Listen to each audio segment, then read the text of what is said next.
What's up, ladies and gentlemen? Welcome back to the NFC North Roundtable. I am your host, Tony Dow, and we are live once again for a Royal Rumble, ladies and gentlemen. We got the NFC North panel backstage. They've already been talking their smack. They're ready for this one. I hope you're ready as well. Make sure that you subscribe to the channel and hit that like button as well. Roundtable Sports, this stream is being powered by BetUS. Receive a 125% sign-up bonus on your first 3 deposits up to $2,000. Take advantage of it, especially if you're looking for a sports book. BetUS is the way to go. Fast and easy payouts, ladies and gentlemen, and supporting BetUS is supporting Roundtable Sports. Without further ado, let's get into it. We usually start with the bottom of the division, but there's been a lot of talk that the bottom might end up at the top. So we're going to try something new, and we're going to start out at the top. Dion, what's up? What's going on in Lions Nation, man? Hey, man, look, first off, I'm fired up, man, to be back. I appreciate you. Look, I apologize the last week. That was a mess, but I'm happy to be back, man. I really missed this show. Lions Nation, I think, is just hype. You were coming off a preseason with TD. We don't win a lot of the preseason. It's one of those weird things. We're terrible at the preseason. So we won a preseason game, but it also, as you know, most teams know, like there's no stress. And I think coming off a good season with good high expectations, you're kind of just relaxing through the preseason. Like you're just taking the good from it. You're just enjoying it. Like, it don't matter that we lost. That guy performed well. We see you. So it's just a lot of fun right now, man. I'm enjoying it. Well, it's going to be interesting times because the rest of this division, they're not holding back. They've been getting better. And with that being said, you got a team right on your trail. They are hot. They were the hottest team in the season, in the division, and they're coming for the Lions. What's going on in Green Bay? Basarake! I'm done with preseason, man. I'm over it. I'm ready for week 1. I mean, that was probably the most boring snooze fest of a preseason game I've ever watched in my entire life. Like, quite literally. I think we had like 5 yards per pass attempt. It was just crazy. It was very boring. So, we got the Ravens this week. We have a joint practice tomorrow. So that's pretty cool. Ravens then on Saturday. But, man, we got our eyes at week 1. Brazil, prime time, first game in Brazil, Friday night against the Eagles. I'm hyped for that. That's wild. I missed that, and I just found that out today. So your team's going over to Brazil. Is this like a first time ever? Brazil, yes. Wow. The NFL is definitely expanding. You guys get to represent the National Football League, but will you get the W? We'll be talking about that before that game. But before we do, listen, we got another team that's been having it pretty rough, man. Let's just call it what it is. They've been having it pretty rough in the NFL. A lot of misfortune happening within the organization. But you know what? It's still love. They still fighting. They still believe. What up, Skull? One bar. One bar. Before you even say something, I want to remove my ignorance, okay? I've been around here saying Skull. I don't even know what it means. Can you help me? Skull, it's old Vikings chant, baby. Hell yeah. I mean, you should see US Bank when we get rolling, man. Thing just getting crazy. It's beautiful. The opposing fans absolutely hate it, and I would too. If I was an opposing fan and saw that, it would drive me absolutely nuts. Yeah, I watch the games and I see them in the crowd going crazy, man. It's a hostile environment, in my opinion. It's a beautiful thing when you're there. It's a beautiful thing when you're there and you're winning and you start doing that thing and you start seeing the opposing fans just get absolutely annoyed and you just keep doing it. So I love it. As far as Vikings world, I mean, Baz, I get you. Preseason needs to be over, but if I just lost the Broncos 27-2, I don't care if it's preseason. I don't care what it is. I would want preseason over as well. And this is the only chance I'm going to get to talk smack, and it may only be in the preseason, but I'm going to take it, baby. Vikings 2-0. It's not going to last, but we're undefeated right now, and it is the preseason. Kevin O'Connell's been horrible in preseason. He's got 2 dubs. But last game, I mean, you got Nick Mullins, you got the third stringers out there. It's tough to watch. And this week coming ahead is going to be even worse. So let's get this preseason over. Let's just see the real deal. I'm ready for some real football. And we'll see what the Vikings have to offer. Yes, we are all ready for real football. But I think that I keep saying this to everybody. This is going to be one of the greatest seasons that we've ever had in the NFL. So many competitive teams. But speaking of competitive teams, there's one team that was at the bottom last year. and they are literally talking a lot of talk about being at the top. You know, from my understanding, I'm hearing out in these streets, they've never been concerned about the Vikings. I'm hearing out on these streets that they got a better quarterback now than Jordan Love. And I'm hearing on these streets that the Lions going to be tough, but they about to experience a real upset. And here to talk about it, we got our man Sadiq. Talk to him, Sadiq. Sir, what's up, fellas? What's up? Happy to be here again. Honestly, past couple years in Chicago Bears camp, a lot of hype coming out of individual players and who signed who, and we might pick up the waiver wire. And this is the first team where I feel like there's really nothing to talk about in camp, to the point where, like the rest of the fellas said, I'm just ready for the season to start. There's a whole bunch of hype around Caleb, whole bunch of hype around our weaponry, and me as a Bears fan, as excited as I am for the season, I'm just ready for them to just go out and prove it. So it's finally not a what we can be, what we might be, what we will be. I'm ready to actually just have them prove themselves on the field. Well, hey, man, the team's loaded up. They're ready to go. And I think, man, this is going to be one of the most competitive divisions this year. And I do mean that. Even with what's going on in Minnesota, one bar, I feel like the Minnesota Vikings, if that defense can take that next step under Brian Flores, that this team can really be competitive as well. This division is shaping up to be one of the tougher ones in the league. But before we get started, ladies and gentlemen, we want you to know again that this stream is being powered by BetUS. Receive a 125% sign-up bonus on your first 3 deposits up to $2,000. Take advantage of the fast and easy payouts, and if you're looking for a sports book, BetUS is the place to go. Before we get started, let's hear a quick word from our sponsors over at BetUS. Michael Vick at BetUS.com. Catch an incredible 125% sign-up bonus on your first 3 deposits, plus 10% gambler's insurance. BetUS, my online sports book and casino. Those who don't know, BetUS has a site that has everything that you need. It's a lot of fun, ladies and gentlemen, as you can see at the top. The sports book is available, live betting. They also have the casino. I've been in there and I enjoy the blackjack and all the slots. They have the race book, the promotions, and BetUS TV. If you love sports like this show, BetUS TV has all of the shows for almost every sport covering. They even have your boy right here at the Roundtable Sports in the huddle as well on a show. So make sure that you check it out and also enjoy the casino as well. The 125% sign-up bonus is there for your first 3 deposits. Don't forget to take advantage of that. Link is in the description of the video and also pinned at the top of the chat. Well, let's go ahead and dive right in, ladies and gentlemen. We got a lot of news to talk about happening around the division, and we're going to kick this one off with the elephant in the room. There was a controversy this week in Minnesota where the defensive coordinator, Brian Flores, was called out for some remarks and how he treated the previous quarterback in which he coached over in Miami, Tua Tagovailoa. Brian Flores was reported to have had some really tough words to say to Tua on a regular basis, and also called him a terrible person. I want to start with one bar here. What were your thoughts when you thought about it? Was this a distraction for the team? How did the organization feel about it? And again, what's your thoughts?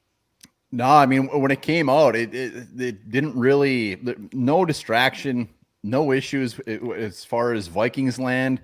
We're used to Mike Zimmer here last couple of years, just tearing his quarterbacks a new one and doing pretty much the same thing. I don't know if it's a defensive coordinator mindset or what it is, but they don't like their quarterbacks. If it's not their guy, they make it very clear. So when we heard it, that's the first thing that resonated. It's like, all right, yeah, Zimmer, the dude was just, I mean, him and Kirk Cousins see him on the sidelines going after it. So the fact that Brian Flores was giving it to Tua, boo-hoo. Boo-hoo. I mean, give me a break. Tua, wipe your tears with your $200 million, whatever you got. I'm sorry. I'm sorry your coach didn't like you. I'm sorry he was maybe trying to light a fire up your ass. Maybe he wasn't his guy. Maybe he wasn't the one that they wanted to draft, but it is what it is. Tua, it's panned out well for both of them. He's doing well in Miami, got that big old contract. B-Flow is up here just tearing it up, taking this defense and making it much, much better.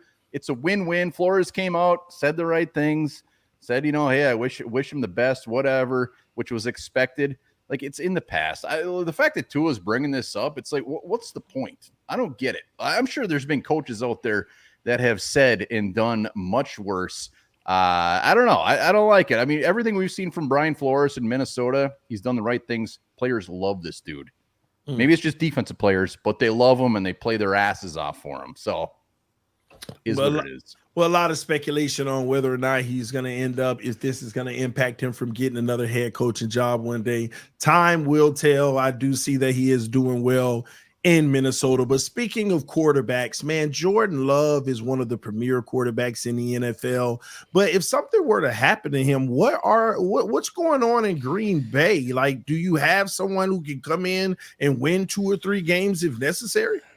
See, that's a big worry, after this preseason game and as this whole training camp has gone on, it's kind of been like, all right, we got to figure out who's quarterback 2 between Sean Clifford and Michael Pratt. They selected Sean Clifford in the 5th round last year. If you guys remember on this show, we had multiple people in the comments saying he should start over Jordan Love. It was always crazy talk. Now he can't even become quarterback number 2, right? Michael Pratt, a guy out of Tulane in the 7th round. A lot of people had him as high as the 4th, 5th round.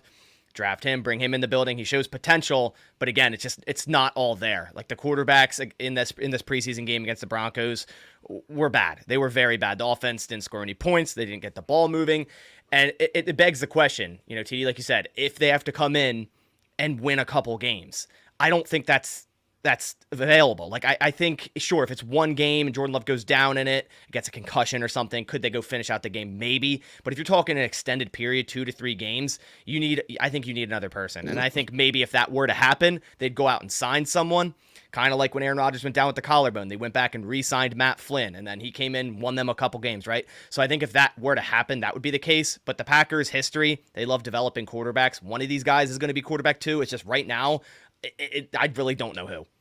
So they don't go get a good backup to have on the roster. They only go get one if the starter goes down. Is what probably. Like a lot of people are talking about Ryan Tannehill. They're like, give him a call. Matt LaFleur, coached for him as the OC at Tennessee.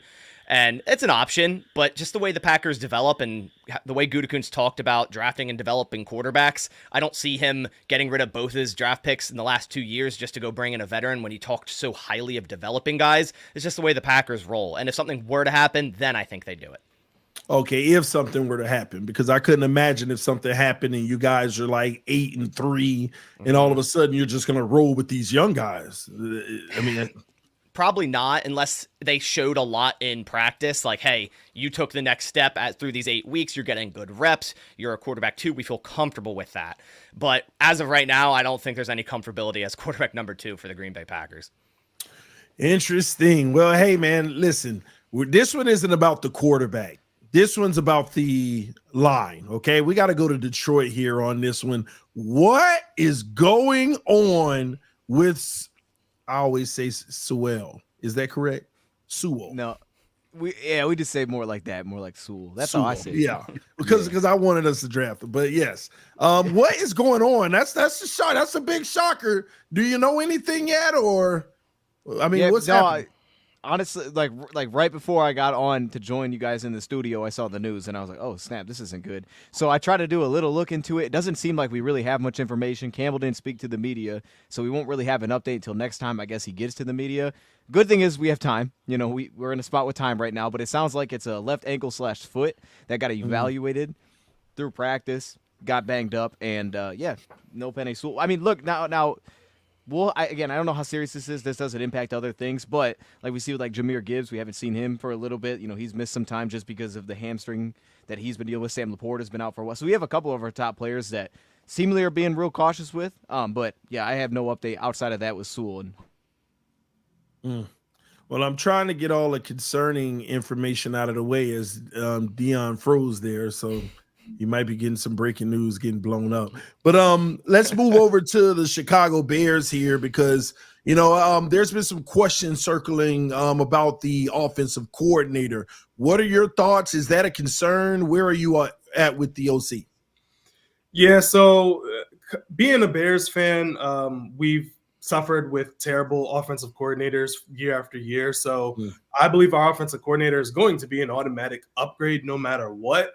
Now, when you're trying to achieve the goal of winning the Super Bowl, you look at Shane Waldron. Is he potentially a middle of the road type of offensive coordinator, or is he actually someone who can help transcend Caleb Williams to the levels that, let's say, they did over in Houston with CJ Stroud? During the preseason game, the first two offensive series, specifically the first offensive series looked extremely sloppy. It was like 2 quarterback rollouts. We went quick 3-0. And that was the first time I stopped and questioned, what's going on with the offensive coordinator. It came out in Hard Knocks that apparently, I don't know if this is an excuse, but they said that the headset was messing up. So Caleb wasn't getting the correct calls. So he was trying to piece together whatever he could and was more or less improvising on the first drive. So watching the game, that first drive was the ugliest. So that's kind of believable. And I hope that's all it was, but definitely not going to potentially looking at a situation where there will be times throughout the season where you're questioning, what are we doing? It seems like he likes to call a lot of screen heavy offense. He likes to go 12 personnel with 2 tight ends. So me personally, I'm just kind of in a wait and see mode. Again, he's going to be an automatic upgrade over anything the Bears have had in the recent past. I can't think of the last time we had a good offensive coordinator. So like I said, we're just going to have to wait and see what Shane Waldron does do. Well, the last thing the Bears can afford is to fail due to the coaching staff. I know that for a fact. Too much history of it. Let's go back to the Lions here because, Dion, you had froze like the Lions did in the NFC Championship game on defense. Damn. But I'm taking shots today, huh? No, I'm just All right, man. Talk to me about these new corners y'all bringing in. What's going on at the position? Do we need to be concerned, Dion? Because everything's been going well. Now there's a few concerns, I feel like. Is what's happening at corner? And, I actually brought this topic up, TD, just to give some love. You know what I mean? So I'm glad I did this, TD, because I joined back in. We get, I get more crap talk from TD than from the rest of the panel, and it's just straight catch, just randomly. So I'm glad I put this in here. I mean, look, man, cornerback for us, we got a lot of young guys this year, but I bring it up because over the last couple of days, we signed a couple cornerbacks. Emmanuel Mosley injury. Last time we actually talked about that was on this show. I think it's the only time I've really talked about it was over here. So, watch Roundtable Sports stuff because that happened. And since that time, we've kind of been rotating in terms of depth to figure out who can play where.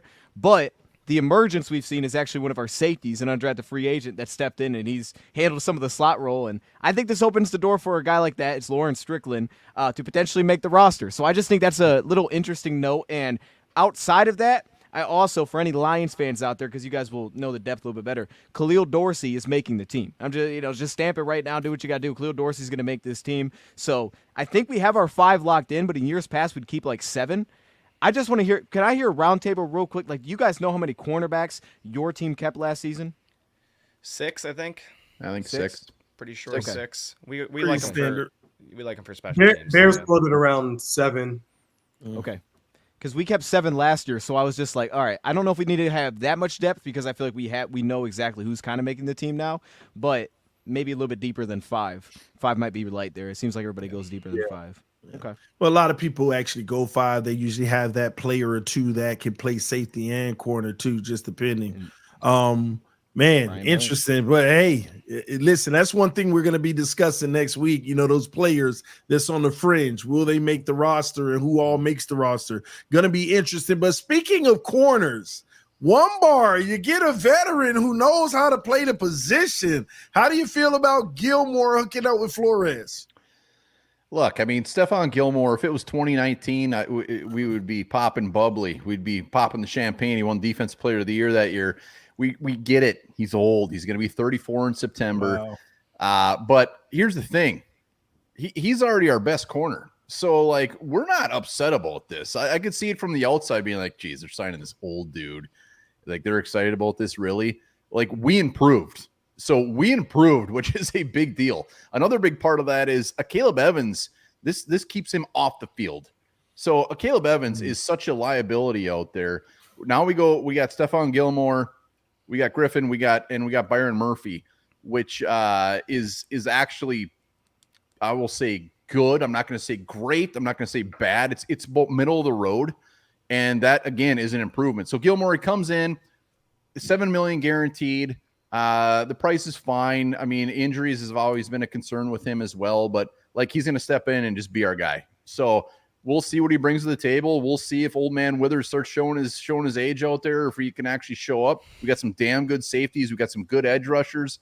Hopefully this can make up for a defensive line that is not overly fantastic, but I love it. The best part I love about this is previous years with the Vikings, we would wait till like week 3 or week 4 and be like, oh, we suck at this position. Let's go sign somebody. They said, screw it. We're doing it right now. We'll throw them some money. They had some money to spend, and they took a swing.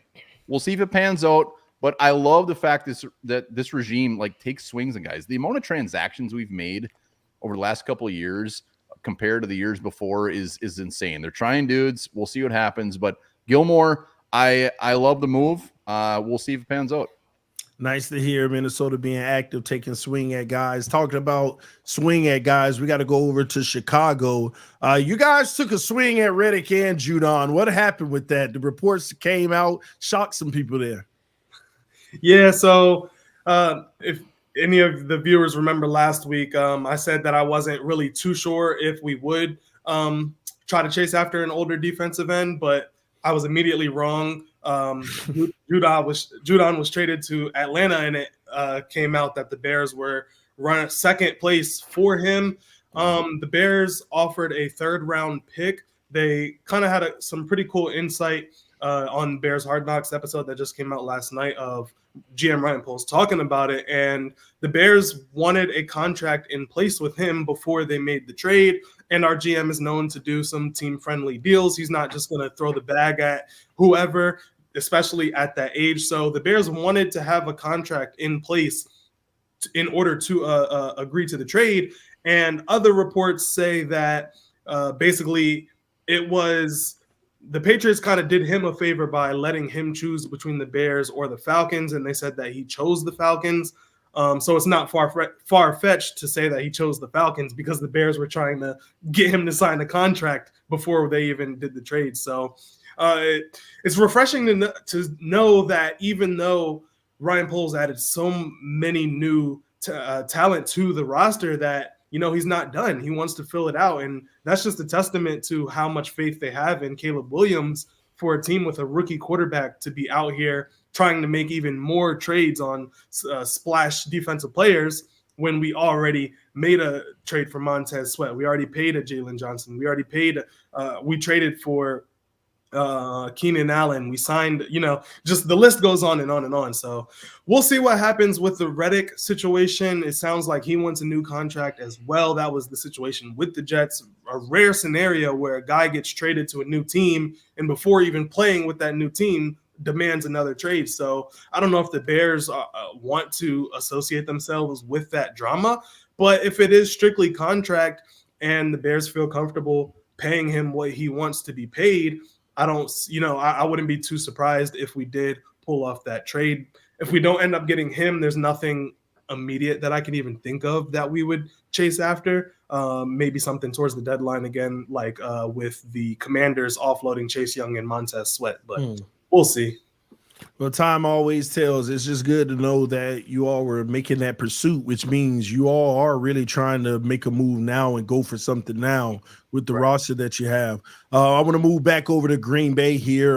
There's some rookie injuries. These guys, are they still out? Are they returning? What's going on? Yeah, so this week we got some good news in training camp. Basically, Jordan Morgan, our first-round pick, Edgerrin Cooper, our second-round pick, returned to the practice field. Jordan Morgan hasn't played in a preseason game, nor has Edgerrin Cooper. So it's great to see these guys finally get back to hopefully get some snaps here in this last preseason game. They only did individual work yesterday. I know they had a walkthrough today. I don't think there's any advancements, obviously, because they didn't do any team session work. I think a big sign will be tomorrow against the Ravens in that joint. If they get some team sessions, maybe they'll also play in this final preseason game, depending what Matt LaFleur wants to do in this preseason game after tomorrow's joint practice. So they'll be good for the regular season. I would hope so. It was a hip injury for Edgerrin Cooper, and him coming back yesterday tells me, yeah, he'll be ready. But at the same time, he hasn't gotten many snaps, and this guy's a second-round rookie, and I think he has a ton of talent and a ton of potential. But the other linebackers in the room are kind of like veterans at this point with Quay Walker, Isaiah McDuffie, and Eric Wilson. So I think even if he's ready week 1, he might not see that many snaps just because he's got to get accustomed to the flow of things and whatnot. And same goes for Jordan Morgan before he got injured, which was a couple weeks ago. He was kind of slated as right guard number 1. And right now it's a rotation between him and Sean Ryan. And I don't know how that's going to go because Sean Ryan got a ton of snaps in last week's preseason game, and Jordan Morgan shows the potential. But again, he was just out for 2 weeks. He didn't play in a single preseason game yet. So I'm wondering how that's going to go heading into week 1. Like if he comes out tomorrow, participates in teams, plays against the Ravens preseason, shows a good showing, yeah, maybe they'll start him week 1. But it's nice to see both of these guys back. We just got Katana Oladapo back last week, so he played in the preseason game. All the other rookies have been, pretty good in terms of the safety room. They've been really good. And the only rookie that's still out right now that could eventually end up on IR, I think, is Marshawn Lloyd, the running back we selected in the 3rd round. Interesting. All right. Well, Vikings _funeral. I like that. Skull means skull. When Vikings raided, they would cut the head off of the leaders of whoever they were raiding and drink from his skull to victory. And also as a way to toast the Viking and enemy fallen, man. That's scary. One bar. If anybody knows, it's Viking funeral. He was born a Viking. He looks like a Viking. He dresses like a Viking. He's the biggest Vikings fan. So it's good to see Viking funeral in the house, baby. Does he watch Vikings on Netflix? I guarantee it. He might be in it. I think he's in the cast. Great show. Wow. He's in the cast. That's what's up. Yeah. But listen, man, that's interesting. We appreciate the donation, Viking _funeral. Ladies and gentlemen, those who donate to the channel, thank you for the love and support, helping us support the creators that are here on Roundtable Sports. All right, quick. I don't want to get canceled for this, but Sadiq, man, what's up with these reports? Keenan Allen is fat. What is that? Yeah, so apparently Keenan Allen's not a big fan of preseason. If we didn't have a rookie quarterback, I highly doubt he would even be playing in preseason. So there was clips going around of him running routes, basically getting clamped up. The type of uniform he wears, he doesn't like. He wears his uniform baggy, so it gave off the appearance that he was a little bit chunky, I guess, and just kind of running routes a little bit sluggish. And then that just kind of sparked the whole thing on Twitter, and everyone was like, oh, I'm concerned about Keenan Allen. Is he falling off? Is he fat, out of shape, blah, blah, blah, blah, blah. And then I guess the Bears made it a point to really heavily feature him in practice. So the very first day of camp after the preseason game, Keenan Allen basically feasted. I think he had like 3 touchdowns, and he's just lit our defense up and was looking slim while doing so. So it's a big non-story, but it's a testament to the state of football fans nowadays, to the point where they just need something to talk about. Oh, he's feasting all right. He got the old Eddie Lacy treatment. Big boy. Oh man, yeah, feasting was a wild word to use there. Too easy, man. Too easy. Well, speaking of wide receivers, one bar, what's going on in Minnesota? We're not talking about Justin Jefferson. Number 2, is he coming back soon, Addison? I hope so. I hope he comes back before he's suspended. I mean, right now they're expecting him maybe week 1. So anytime I hear like, hey, maybe he's going to be ready for week 1, I'm looking at like week 3. It's an ankle injury. It's still way better than the reports that were coming out when he was carted off. It looked like it was going to be horrible. So if he's not there till week 2, I'll take it. Our depth behind Jefferson, we just got some guys. So we'll see. He needs to be out there sooner than later if Sam Darnold is going to do anything out there. But right now, it's just kind of a guess. Week 1, week 2. Keep an eye on that situation. Well, last question for the individual team news session. Bass, give me the latest update on Jordan Love. He's been one of the least talked about individuals this offseason because people have already kind of cemented him as one of the good quarterbacks in the league. What are you seeing from him out of camp? Is he continuing where he left off? Do you see any rough edges, or do you see great progression? I think he's exactly where he was, in my opinion. There's days where the offense isn't moving the ball too well. I think it's more of a testament to this defense that's completely new under Jeff Hafley. They're playing aggressive, different style type of defense, and it does stop the offense a lot of the time. But there's also days like yesterday, Jordan Love lit it up. I mean, I'm not worried about Jordan Love whenever I hear the practice is won by the defense and the offense is ending with push-ups. I mean, at the end of the day, it's just practice. I mean, you're not even really live tackling or anything, and you like Sadiq said, you got Keenan Allen not really trying and whatnot. So like it happens. Like some of these receivers, it's not a big a deal for them. So Jordan Love, not worried about him at all. I have liked what I've seen all off season. I don't see a worry with him at all. We saw him in the first preseason game just go out there and easily throw a 65-yard touchdown. And then last week he didn't play at all. Doubt he'll play this week at all. If he does, maybe a drive, but I just don't think Matt LaFleur will put him out there after the joint practice tomorrow. And I think he's ready for week 1, man. I'm full confidence. So does he have a better season than Jared Goff this year, in your opinion? Yeah. I mean, yeah. Last year, arguably, he did. So, I mean, and they want to argue that it was just one half of a good season. So, yeah, why wouldn't he? Interesting times. Dion, what's up, man? You okay? TD, it's just, I don't know. I don't know. He's I don't an know what to do with instigator. that. He's an instigator. That's not look, a man, legitimate question. You know what I was hearing? No, you know what I was hearing? I'm going to be honest. The concerns I have with the Packers is what I was hearing from Bass right there. That's why I think, we're going to sweep the Packers this year. It's going to lay it out. I think, and look, this ain't no like Packers. I just think how we match up this year, we're going to have trouble with Chicago, and we're going to sweep the Packers. I think our defense is going to match up a lot better this year because of the style that we play. I think our style will be able to throw them off rhythm a little bit more than last year, where the second time we played y'all, it was a disaster. Let's just wait for that waxing gibbous moon, and then we'll see what happens. Hey, Dion, I'm offended you're not even mentioning the Vikings. But he didn't even mention them. I didn't. It's not even a thought at this point. Babe. We're coming. Let's go. Well, Sadiq, don't laugh because I got some questions for you too, man. Listen, Bring them on. I'm gonna give credit where credit due. I'm not gonna sugarcoat this, man. Caleb Williams, all this hype out here, I'm hearing, man, the stuff he's doing is Mahomes-esque. Is this man gonna end the season the best quarterback in the division? It's definitely a possibility. I rode hype trains in the past that didn't go well, so I don't like to speak in absolutes.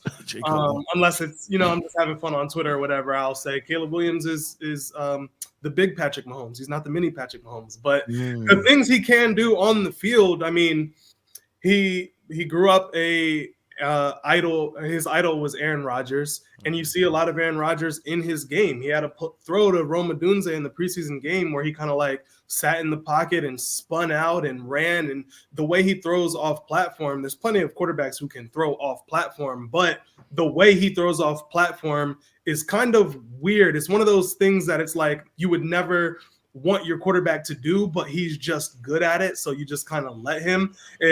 He threw like a fadeaway thrower where he was like running backwards. And like I mentioned in the previous show, he does a lot of the small things, a lot of the intangibles. He's a great leader.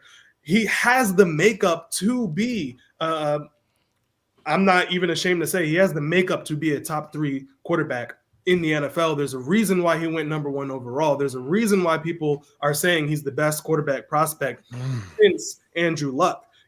People might want to debate Trevor Lawrence or Joe Burrow, but the fact of the matter is he's one of the most hyped prospects in a long time for a reason. He walked the walk when he was in college. He lost a few games, but I mean, most of the ending scores were like 42-39. His defense was just garbage. And when you look at what the Bears defense has done and the players we were able to add, we have the defense that will be able to save a young Caleb Williams whenever he's not in rhythm. And I think the hype is definitely real. Again, I don't like to speak in absolutes, but there's nothing that he's shown me that makes me worry about him being a bust.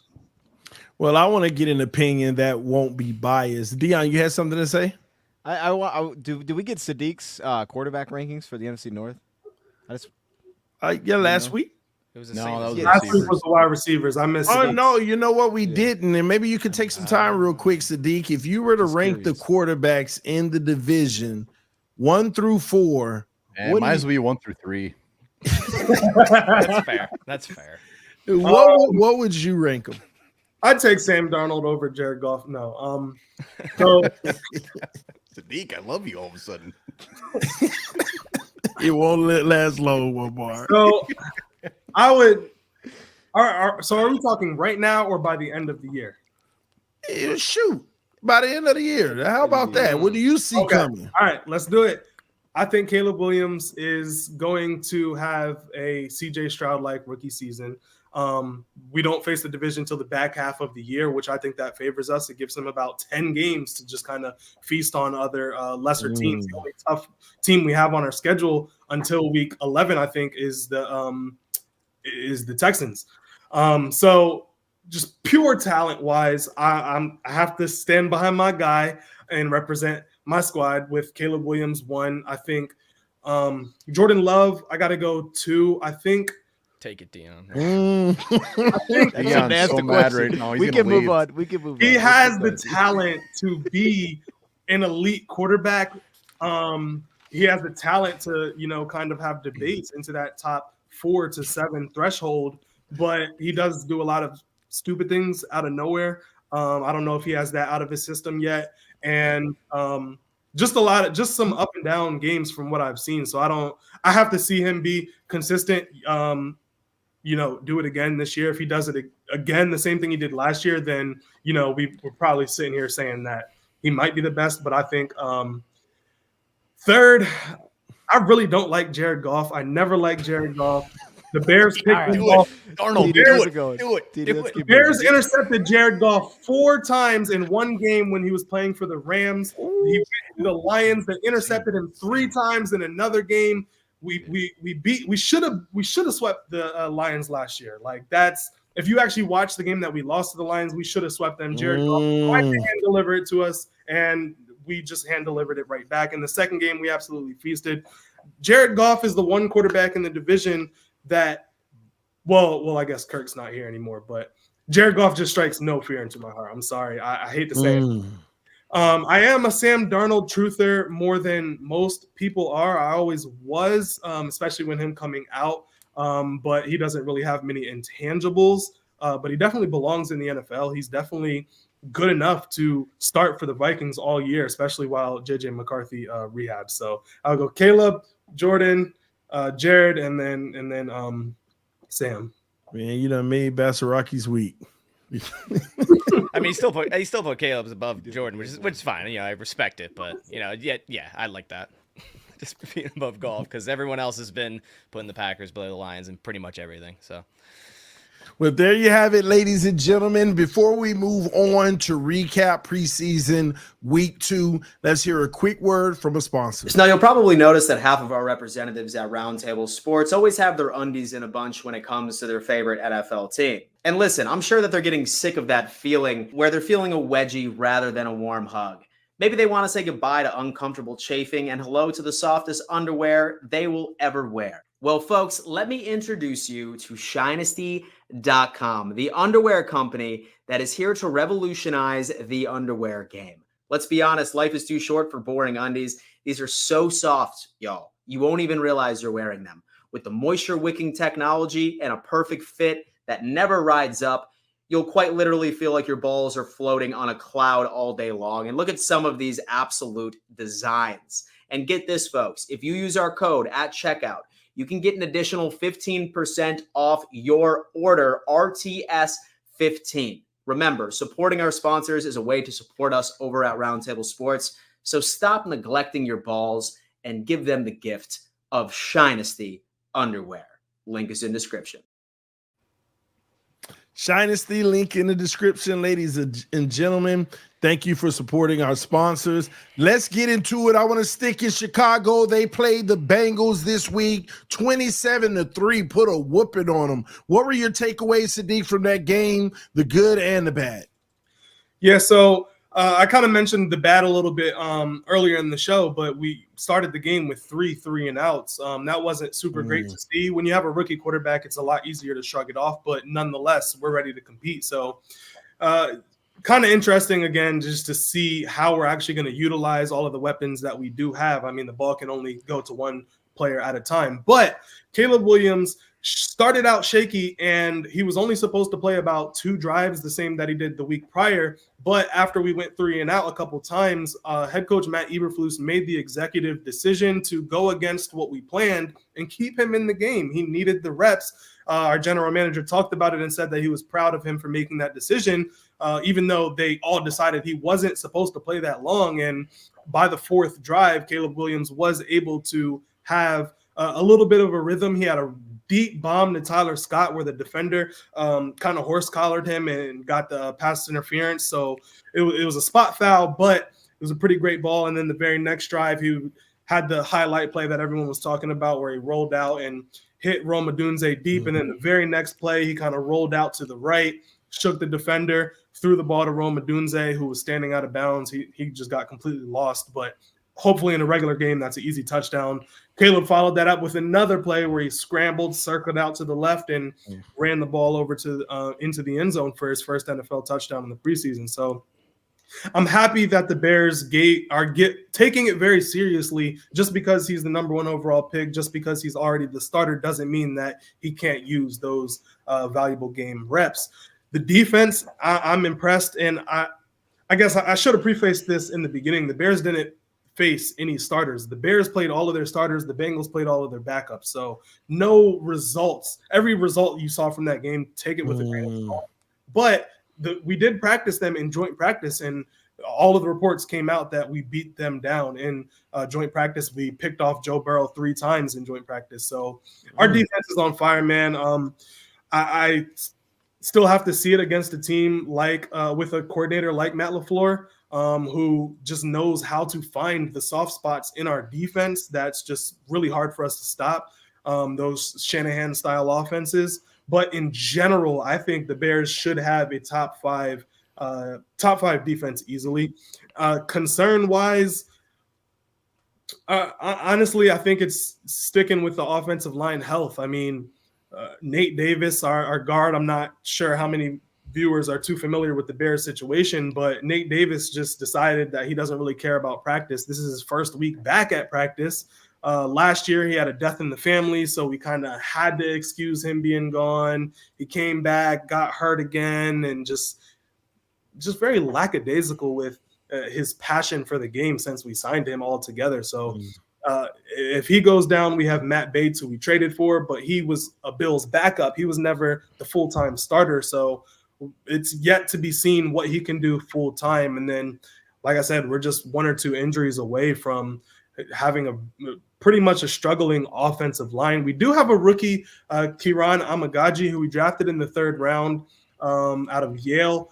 Probably would have went higher, but he had an injury that he had surgery on, I think it was his hamstring in late 2023. So he just now got activated to the team. So I don't have high hopes that he's going to be able to step in and help us out early in the season, but hopefully down the road he can give us some more secure depth. Interesting, man. The season is about to kick off pretty soon. I'm just excited to see the Bears this year. I can't wait to see how it all unfolds.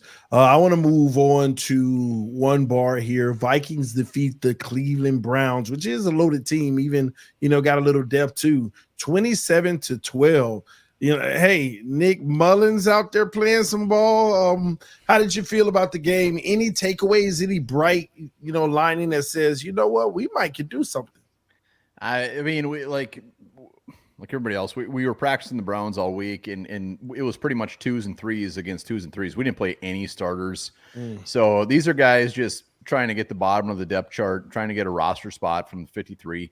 So there's not a ton of takeaways. I mean, the biggest takeaways for me were Ed Ingram. The dude shouldn't be playing in this game, and he played a ton. So Ed Ingram, our starting right guard for the last couple of years, is not looking good. That 2022 draft class was brutal, and Ed Ingram was supposed to be the one guy out of it last year that was going to be like, hey, at least we got Ed Ingram. We got a starting right guard for the next couple of years.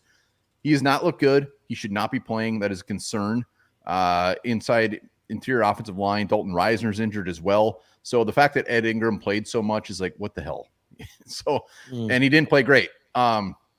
Other than that, I mean, just looking at a little bit deeper, Dwight McLaughlin, our undrafted free agent, he is balled out. this preseason.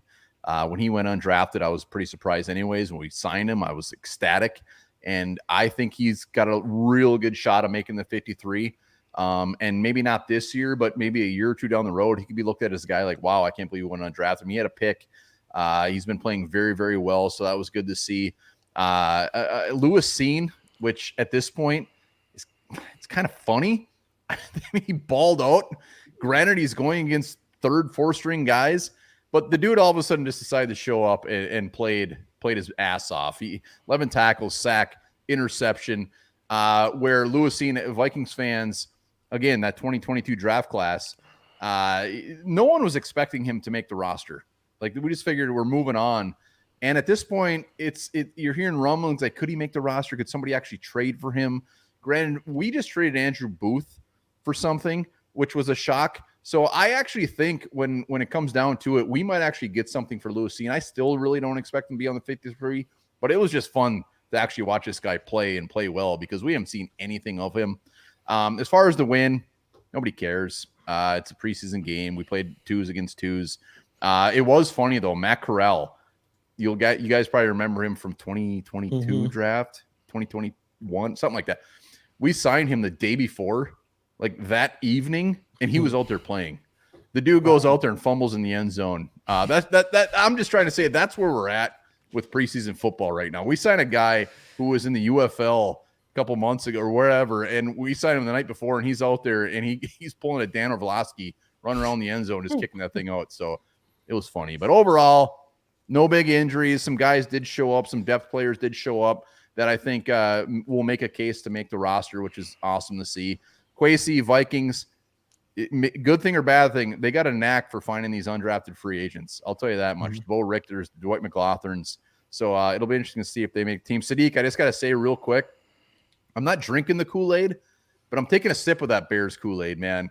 I'm starting to be like, if Caleb Williams, if he's not your guy, don't ever bother drafting another quarterback again because you guys just don't have it. Wow. Like if he's not the guy, it was not meant to be, man. It was not meant to be because the Bears, I'm not going to give many compliments on the show this year, but I'm starting to have a little sip of that Kool-Aid. Well, real quick, since you brought that up, I actually did, after your rookie cornerback died, rest in peace to him, I actually did tweet out that I have a rivalry truce with the Vikings this year. So wow. I'll take it. I'm not going to trash talk the Vikings too much this year. Reset. We'll talk in 2025.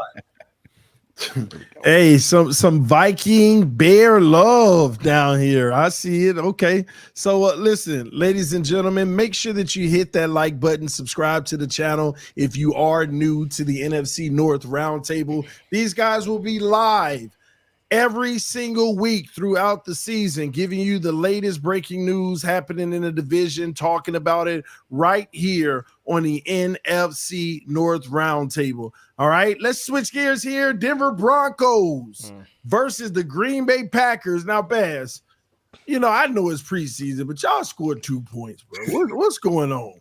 There is a preseason game? I'm looking at this thing next to me, and it got 2 points on it. Yeah, man. I was streaming during this, and I can't, I started to have a headache in quarter 2. Like, I had to actually go take 3 ibuprofen. I was like, this is just bad. I think I yawned like 15 times. I don't recall yawning during a game. It was bad. It was really bad. There's really not much to take out of this. We already talked about the quarterback 2 situation. We learned nothing in this game to go, hey, this is probably our quarterback number 2. Run blocking wasn't that great. Emmanuel Wilson still kind of showing himself as a hard runner that he can make this roster as a running back. I guess it really depends if Marshawn Lloyd opens up the year on IR and we keep Emmanuel Wilson. Receivers, our leading receiver, Malik Heath, was 3 catches for 22 yards. I think it was about a 5-yard average per attempt for these quarterbacks combined. Michael Pratt, 67 rating, Sean Clifford, 30 rating. It was just ugly out there. And I'm not too worried just because, A, it's a preseason game. And sorry, Dion, but, the Lions went 4-0 in the preseason and 0-16 in the season. So it doesn't matter too much. A lot of the offense and defense, it's vanilla. Adam Stenovich was calling the plays all day, and he's our OC, but obviously doesn't call the plays. Matt LaFleur does. So that could explain a lot of the staleness on offense. The defense, new defensive coordinator Jeff Hafley, again, I don't think he's going to throw out any exotic looks in a preseason game and put that on tape. I mean, they're just going to be playing base defense, like it's nickel or cover 3, whatever they want to run out there. They're not going to be running any exotic pressures or anything. They're probably just going to send 4 or 5 every play and just do whatever. I will say this, though. The Broncos were going hard, man. Like, they had their starters into, like, the third quarter. I mean, there was, who was his name? Nick Bonito, the edge player. I mean, he was out there in the third quarter going against like our third string tackle, just wreaking havoc. And I was like, why is this guy still out here? So it made it look a lot worse. And I can understand why the quarterbacks also struggled because of that. Like there wasn't a single notable starter that played in this game. The only one is Daniel Whelan, our punter, because he's the only punter we have. So as much as I do credit Bo Nix because I like what I see from him and I think he's going to be a decent quarterback, he was one of my favorites coming out of this class. I think people are overhyping him a little too much. I mean, we had no one out there. The Broncos overall, I mean, they just handled business. I do worry a little bit about like the energy out there. It just seemed like there was really no energy, but Matt LaFleur said, you know, after this game, he went back, watched it and whatnot, and the effort was there. It's just things they need to clean up. But it's just disappointing because when you're watching a preseason game, not that you're expecting to be like wowed so much, you're kind of looking at those back-end roster players going, okay, make me see why you should be on the 53. And there was really nothing. Like, there was really nothing. So it was a little unfortunate for certain positions that you're trying to figure out, okay, are they going to keep 9 here or 10 here at O-line or D-line? And who are those guys going to be? Like, there wasn't much. I would say the defense definitely played better. There were certain players that did decent on this defense. Kicking, we didn't make a kick, so, you know, that was also bad. Overall, it's just a game that I wanted to erase. And just being preseason, it's not that big of a deal, but it makes it a little bit harder going into next Tuesday to this cut down to 53, and I'm hoping they get what they need out of this joint practice tomorrow in this last preseason game to finally round out this 53. Well, you did remind me it is Tuesday, and we'll be able to react to the final cuts and the rosters right after the cuts come out, usually around 4 p.m., right, if I'm not mistaken. Yes. But hey, that was a pretty bad loss, but I understand if you didn't have anybody out there. You know, I understand. Yeah, it was bad. I mean, your only points is like a safety by a defensive lineman that's rocking the number 60. It's just like, what are we watching out here? Like, it's like. What's so funny, Dion? See Dion laughing at you, man. No, because, bro, like, I was laying down that night. I was like, oh, the Packers are playing. I got to check that out. And I'm looking. I'm like, wait, how did they get 2 points, bro? It's like, it's a preseason. Yeah, dude, it was bad. Safety. Oh, man. I couldn't believe the score, but that's all right. Let's move on, man. We're not going to give Bass that pressure. Let's go to the Lions. Okay, now, Dion, here's the deal. I don't know what this obsession is that you have about beating the Chiefs, but you got to tell us about it right here, right now. You take pride in beating the Chiefs, even though they still won the Super Bowl, and everybody was relying on you to get there to do it again, and you couldn't. So talk to me. How did you feel about the win? And is it different this year? Because we saw you start the season last year and you beat them. Is it going to be different? You know, TD, I think it stems from just understanding, you know, how the media works. You know, well, I don't want to say how the media works, but how you know it's about to go down. As soon as you see Mahomes throw behind the back, you're like, oh, that's going to be everywhere. That's all people are going to talk about is Mahomes behind the back. So immediately I was like, I got to flip it. You couldn't score a touchdown with him out there. And I feel like that should get some, you know, usually when you put your starters out there, you expect them to score one time. Boom, let's get out of here. Look, they kept Caleb Williams in the game because, as Sadiq said, they weren't scoring. So, like, let's keep them in until something happens. And they just were like, you know what, this is fine. We can't score on this team. You know what I mean? We got Mahomes out there playing a second team. We can't score a touchdown. So let's go to, can't even think of who their backup is right now. It's Carson Wentz. Go to Carson Wentz. Still complete 50% of his passes. You know what I mean? Like, both of them basically completed 50% of their passes. They averaged like 4.5 yards per attempt. I mean, they were terrible. The Lions, I just wanted to give the Lions defense some credit, because we're not seeing the starters, but it makes me feel good because that's what they invested. They invested in cornerback. And I just knew all of it was going to be about Mahomes. But it's like, we don't even got to play our starters. They're not playing our starters this year. We know what we got there. So, you know, hopefully that answered the question. For me, though, from this game, TD, The fun part is Hendon Hooker, man. He's made this fun for the preseason because, in the last few years, it's been just a rotation of quarterbacks. And, I've rooted for the guys. You got Blau in there, you got Boyle, and it's fun. But there's also just a lot of like, ooh, I don't know what this is going to look like. And then it looks bad. And you're like, oh, shoot, do we have to get a quarterback too? And it just turns into that really fast. And you're like, I don't even know if we're going to keep one of these guys coming in. But when you got Hendon Hooker, especially because he came in playing with the threes, like, it wasn't like he already had that expectation. It was just like, I just want to see what this looks like. And then he plays with the threes. He runs over a guy, gets hurt, and it's like, oh, shoot. But then he's able to get himself back. He performs extremely well last week, and he's made these games really fun because you have Sudfeld, and that's who you're watching, and it's like, all right, we're getting it going. It feels kind of slow. And then as soon as Hooker comes in, you get juice. And I think that's why I've enjoyed the preseason so much this year is because he's brought so much juice, so much life and excitement like a regular season would bring. Like, it feels like when he's out there, it's like, oh, we can come back, we can score. And that's the fun. So Hendon Hooker's brought that kind of life to the preseason for me. And I also want to do this, TD. I just want to name for the people to remember the chat, Sione Vaki. I don't even know if I'm pronouncing his name right, but just remember the name, man. That dude is going to be special. I already got the T-shirt, TD. This guy, look, and I won't do it over here. Go ahead. What's up, Bass? Is he playing running back? Is special teams? Playing running back. Okay, gotcha. He's playing running back for us, and I don't want to diminish the validity of Roundtable by saying this, but I'm going to say it. So if y'all got to cut it out, do what you got to do. I may have compared Vaki to Christian McCaffrey after his first game, but I don't think it was crazy. I'm like, look, dude, he's going to be Christian McCaffrey. He might be better than Christian McCaffrey. So I started comparing him athletically while we were alive. It got crazy. But the truth is this, I think, here's what I believe. I believe Vaki is going to be our next St. Brown. He's a day 3 pick that becomes special at running back. That's my bold prediction. And we have a kicker. Just throw that in there too. We actually have a guy that can kick beyond 45 yards. And when he gets out there, it's fun. It's like he might make this, then he makes it, and then he missed the extra point. But he makes long kicks. It's fun, TD. Didn't he have 5 of them in camp or something? Man, he's been doing his thing in camp, but it's the long snapper. Well, yeah, we had a couple long snappers. We do have a couple long snappers. But TD, it's I don't know. In years past, I didn't notice this. Like you'd see with Badgley and stuff. Like when he was here, you see him make kicks. All right, that's cool. It's 45 yards. But when Bates is out there, you feel it. You feel it when he kicks the football. You know what I mean? It's like he's kicking an extra point. That thing goes above the upright. So, oh, snap, that's different. This dude's built different. So that's fun, too. We got a lot of fun things going on, TD. Wow, well, there you have it, ladies and gentlemen. Preseason game recaps are in the books. We got a special treat for you all. If you want the latest merch representing your team, we still have the election collection, all right? If you want to take advantage of it, we got the Williams Odunze for the Chicago Bears fans. They have the different colors, so make sure you go check it out. I love the trucker hats. Golf St. Brown in the house. Those are pretty dope as well. What else do we have? Love Jacobs. Tight. And McCaffrey Jefferson. Hey, this is a future one right here. You can get this as a gift for next year at one bar. That'll be good for the next 10 years. A little optimism there. Long term with McCaffrey, man. So, ladies and gentlemen, go to roundtablesports.shop. The link is in the description of the video for your latest merch to represent your team. All right. Now, let's get into the last segment before we get out of here, guys, because this is going to be the main topic of the show, and I want to get everyone's take on this. And it's the part that a lot of people don't like to talk about.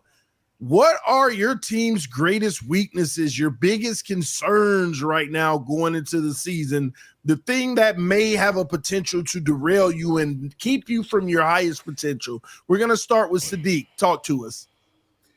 Yeah, so like I mentioned a little bit earlier with the defense, I think we're going to have a top 5 defense, no doubt about it. We might have some games where people get some off on us, but generally also with us trying to get a second defensive end, and even without getting another defensive end, I'm still so confident on the defense that I'm not super concerned about that. Where my concerns lie would be a combination of the offensive line health and the offensive coordinator. Now, I do believe that we're going to push the ball downfield a lot, which is really good with what Caleb Williams is good at doing, but you can't play an NFL game just launching the ball deep. The defense is going to adjust.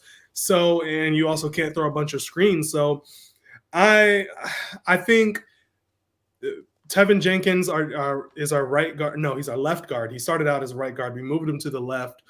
He's on a contract season, and the Bears basically told him, we're not negotiating with you until halfway through the season because he cannot stay healthy. I don't think he's played more than 11 games in his NFL career so far in a season. He came to the league. He was supposed to be a first-round draft pick. He slipped to the second round.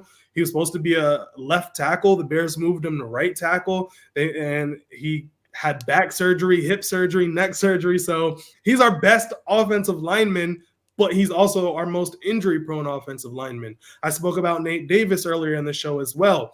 He seems half the time like he doesn't even like football. I'm not really sure how he's going to pan out.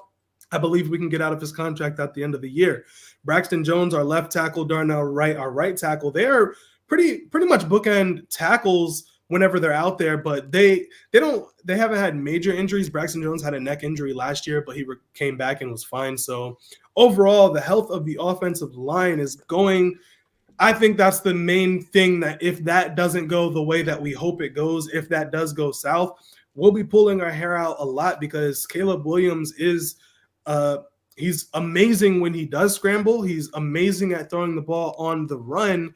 However, in the NFL, sometimes you have to get the ball out quick. And out of all of the things Caleb Williams does great, one of the things he hasn't really shown on tape in college nor in preseason is getting the ball out quick. So that's going to be, a situation to look forward to as we get into the season. And great offensive coordinators are able to scheme a quick offense, even with a bad offensive line. I mean, you saw Joe Burrow get to the Super Bowl with a terrible offensive line because he was just getting the ball into his playmakers' hands.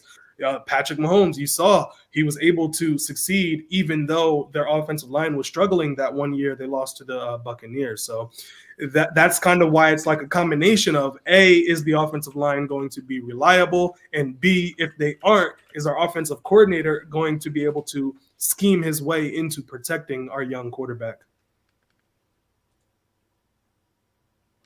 You muted, TD. Muted. Sorry, thank you. A lot going on there, a lot riding on this season for the Chicago Bears and their future. Let's move over to One Bar.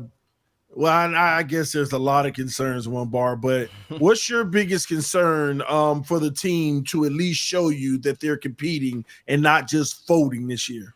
Now, I'll keep this easy. I mean, everybody says you win in the trenches, and unfortunately, that is some of our biggest concerns. Interior offensive line, we're bringing back the same offensive line that we've pretty much had. We're swapping out Blake Brandel with Dalton Reisner, who's hurt right now at left guard.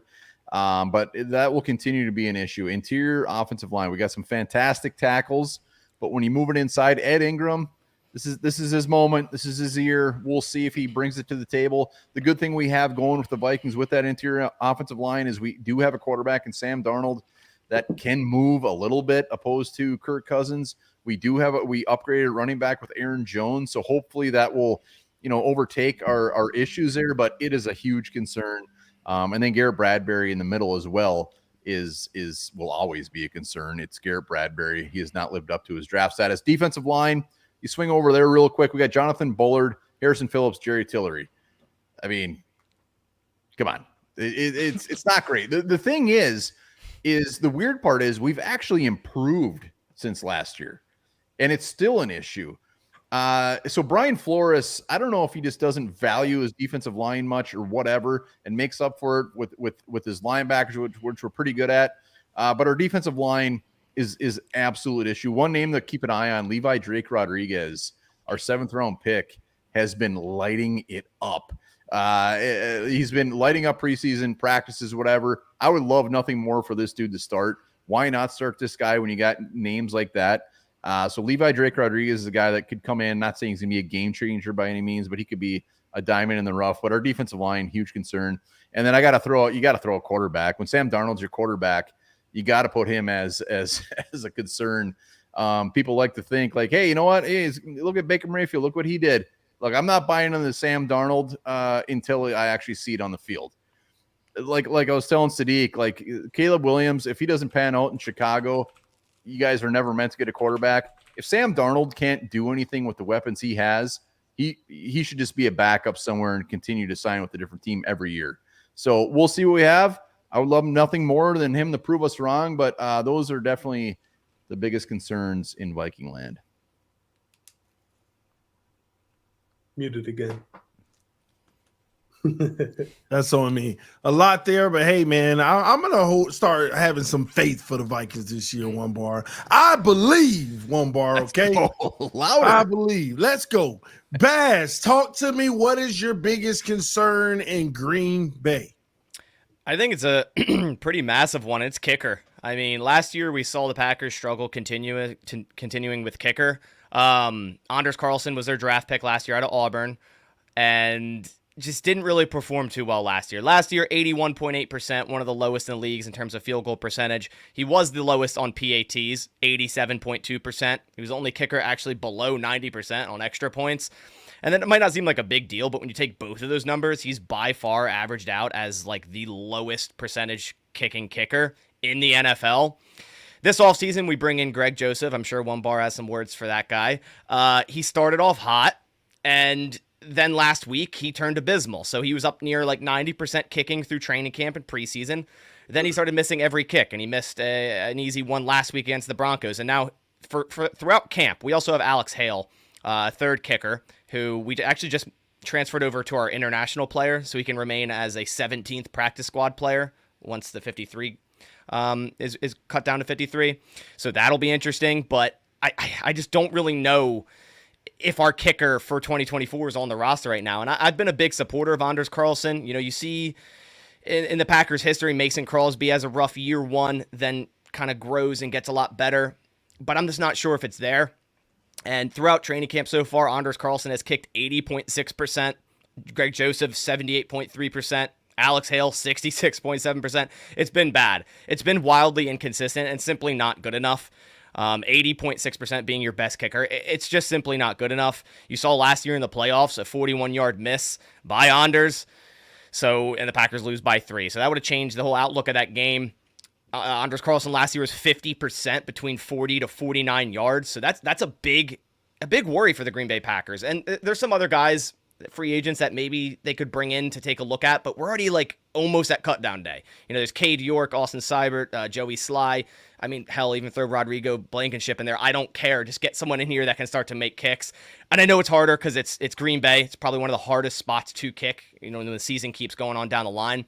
But it's definitely a worry. And I do want to believe in Anders, and I think the Packers will end up going Anders Carlson. But I just know the first time that we lose because of him, I mean, all hell is going to break loose on Twitter, on everywhere, and people are going to be, it's going to be bad. It's going to be really bad. And that's definitely the biggest concern for the Green Bay Packers right now. I'd say a small one would be a little bit of a depth issue at O-line in terms of the tackle, the swing tackle. You know, we're used to having Josh Nijman on this roster that you could plug and play anywhere at tackle if need be. He's not on the team anymore. We signed Andre Dillard, who allowed the most sacks in the NFL last year at left tackle. He has looked good in preseason, but, you know, going to a regular season game against a full defense, I'm kind of worried about him protecting Jordan Love's blind side if he has to. So that's a little bit of a worry there, but number one, definitely kicker. Man, oh man. Kicker, wide right, wide left. You don't want to lose the division off a game with your kicker. Talk to us, Dion, the division champs. What's their biggest concerns heading into this season? And please don't say Chicago. I was going to say Chicago. I thought it, honestly, truly, TD, I think the biggest concern with this team is it's just I think we work too hard. You know what I mean? Like that's Is that why y'all ran out of gas in the NFC Championship game? All right, TD. So I think our biggest concerns is and look, man, I would say, honestly, though, coming into it, I would have said tackle, just kind of like I think for most teams, that's kind of a concern. Backup tackle specifically. Most teams are just trying to find those guys. We drafted one this year, but he wasn't going to be ready. But then last week was so much better. I was like, okay, maybe we can make this work. You know, if Dan Skipper gets back, like we could make this work. We've just never really invested in backup tackle until this year. But he's not ready this year. You know, like we've always kind of just had guys develop into like, oh, he's our backup tackle. It's like, all right, I guess we'll make that work. And they seemingly have, but this year, like a lot of those guys that have been that guy is no longer here. So that was it, but last week was much better. I would say right now, it's pretty much just the most I'm going to go 2. I'm going to say mainly for me, it's going to be more slot cornerback depth, just because I know Strickland's played there, but he doesn't feel natural in that spot. And depending on if they want to ask Rakestraw to do that, maybe that's a little concern. But obviously the one that everybody's going to talk about is going to be the receiver, essentially receiver 4. We'll put it as receiver 4 because there is no clear person to make this roster right now. Like, Peoples-Jones has been very unproductive in preseason. You haven't got much production out of Fountain. It feels like the decision to keep that 4th receiver, I should say 5th receiver because I think Isaiah Williams is going to make the team. Let's say 5th receiver. Just basically the other guy opposite of Jameson Williams in a 3-receiver set, right? Maybe that X receiver that could play on the line. That piece hasn't really emerged anywhere. So it feels like we're still kind of just waiting to find out who that's going to be. And it almost seems like either that decision is going to be, 1, he's not here yet. He'll be here eventually, and they'll have to sign someone or trade for someone.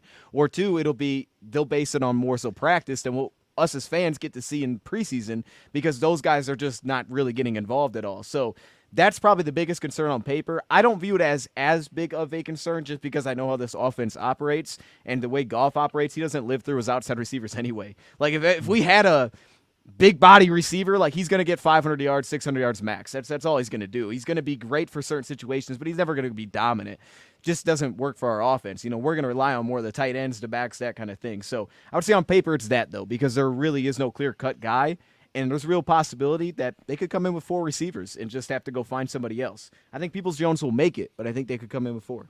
Well, I do know that as soon as these cuts happen, teams are going to be scavenging that waiver wire to try to bring players in and see who can round out the roster. But there you have it, ladies and gentlemen. Those are the biggest weaknesses for each team in the NFC North. This is your NFC North Roundtable. Let's hear a quick word from our sponsor, BetUS. Michael Vick at BetUS.com. Catch an incredible 125% sign-up bonus on your first 3 deposits, plus 10% gambler's insurance. BetUS, my online sportsbook and casino. Now, before we get out of here, real quick, Dion, what are you looking forward to for the Lions for this week in the 3rd preseason game? For me, it's the receiver battle and the pass rush battle. I mean, I'll just say pass rush. I want to see Matthew Betts again, and I want to see if he can emerge versus James Houston, really. It's really those 2 guys. I want to see those 2 guys and who wants to go out there and take that role and earn a spot. What about you, Baz? Very excited for Edgerrin Cooper if he plays finally. At inside linebacker was one of my biggest draft crushes, and the Packers ended up drafting him. Obviously, Jordan Morgan at right guard, seeing what he's got, and just seeing if a quarterback can say, hey, I deserve to be on this roster. I think those 3 are definitely to watch for this weekend. One bar? Just the depth at the edge rusher. We got guys fighting to make the team, obviously, like everybody else. Bo Richter, Levi Drake Rodriguez, like I said, I want to see him. I want Lewis Seen, the goaltender, and have 8 interceptions so we can trade him for a 7th-round pick. And Sadiq? Yes, on the defensive side of the ball, rookie Austin Booker. Want to see him get a lot more reps. He might be thrust into the starting role, but right now he's just developing, so it'd be cool to see that he's developing way ahead of schedule. And then on the offensive side of the ball, just our backup quarterbacks, Tyson Bagent, I think he's coming in to be one of the better backup quarterbacks in the league. I want to see him continue his momentum from last week. And we also have another UDFA rookie quarterback and a 3rd veteran who was competing. He's probably going to be the emergency quarterback 3. So with all the starters out, I just want to see that the Bears for sure have a guy, if God forbid, knock on wood, something did happen with Caleb Williams, with the talent that we have on this roster, that the backup quarterback can still step in and win a game or 2 like we did last year. Well, there you have it, ladies and gentlemen, the NFC North Roundtable, another one in the books. Thank you for everyone who tuned in this evening, showing your love and support, hitting that like button. If you are new, make sure that you subscribe to the channel now. The NFC North is our 2nd largest roundtable on Roundtable Sports, ladies and gentlemen. Make sure that at least stays that way, or they become number 1 by punching that like button and subscribing to the channel. This division is going to be really fun here on the Roundtable as the season goes on. Until next time, we love you all. We'll see you soon. Peace. We are out. Roundtable Sports Network brings you NFL divisional debate coverage on a weekly basis from your favorite content creators across YouTube, featuring the AFC East Roundtable live Monday and Wednesday evenings, the AFC South Roundtable live Tuesdays at 7 p.m. EST, the NFC South Roundtable live Tuesdays at 7 p.m. EST, the NFC West Roundtable live Tuesdays at 9 p.m. EST, the AFC West Roundtable live Tuesdays at 9 p.m. EST, the NFC North Roundtable live Wednesdays at 6 p.m. EST, the AFC North Roundtable live Wednesdays at 6 p.m. EST, the NFC East Roundtable live Thursdays at 6 p.m. EST. Roundtable Sports, real coverage from real fans.